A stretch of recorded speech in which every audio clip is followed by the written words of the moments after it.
So, probably a few weeks ago, a month ago actually, I used to go for a run almost every night, or every couple of nights. And then, after watching some news stories and some stuff, I started to get a bit worried about stuff that was going on in the world, terrorism and everything. And one night, after a particular news story, I stopped running. I didn't stop running decidedly, but I didn't go for a run. And then the next night after that, I didn't again. I got doing something else. And long story short, I just stopped running. I didn't really go for a run anymore. And then like a couple of weeks ago, I thought to myself, I've been on a run for ages, which is a shame because I love going for a run, getting out. I usually go overnight. I went during the day today, in the afternoon, because I don't get great footage in the dark. But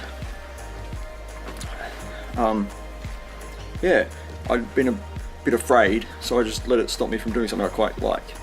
And fear is a good thing when it stops you from doing, like sticking your hand in a fire, but when it just stops you from living, pretty bad. Anyway, so when I started this channel, I wanted to do a bunch of videos with a whole lot of different Christians, with them telling me why they're Christians.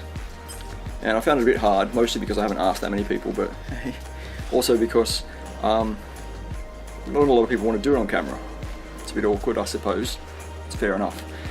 But I thought, I haven't done it myself, so it's a bit hard for me to try and talk people into it when I haven't done it. So I'm going to make a few videos on why I'm a Christian.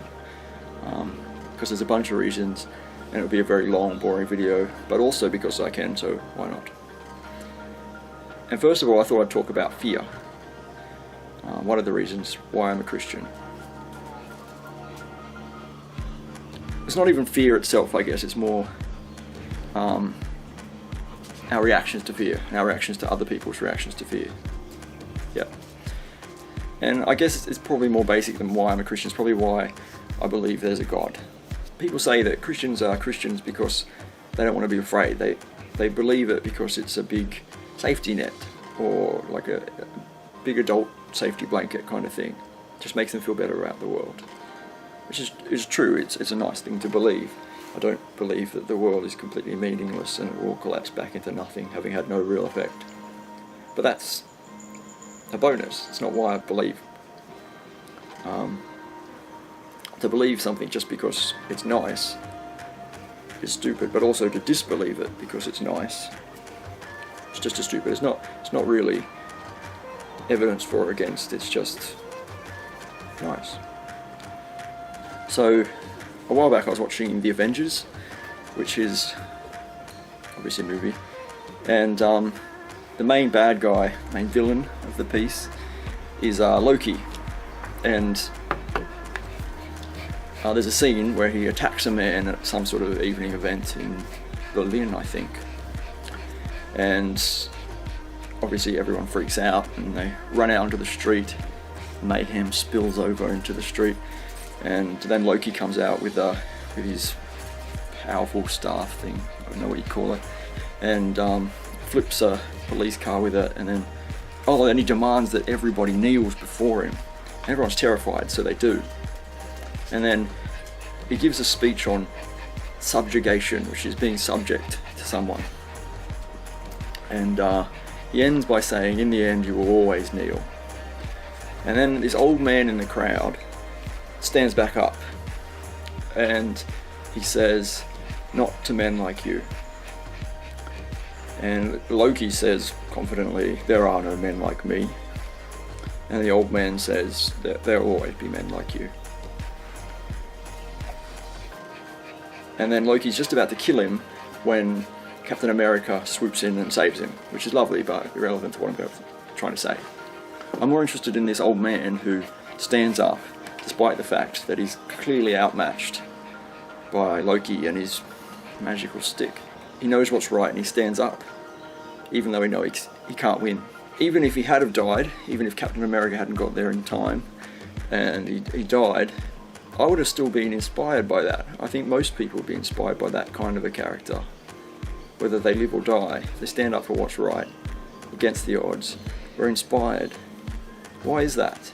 Surely, like, survival of the fittest begs us not to follow that lead.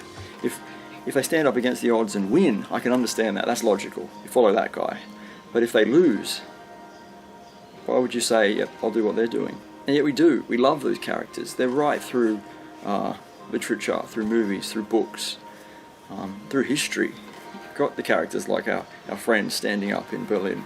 Obi-Wan Kenobi. There's Martin Luther King. The man that stood in front of the tanks in Beijing in, was it 1989 or something? Not sure of that year. Dietrich Bonhoeffer.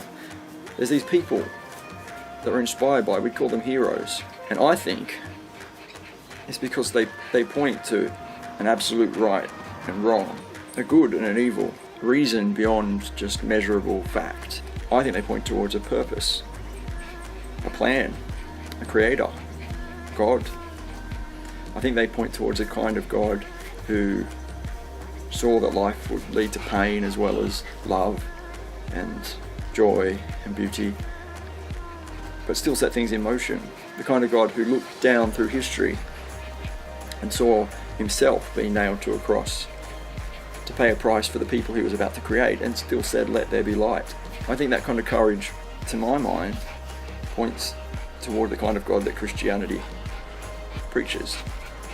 And I guess that's one of the reasons why I'm a Christian. It kind of makes sense to me.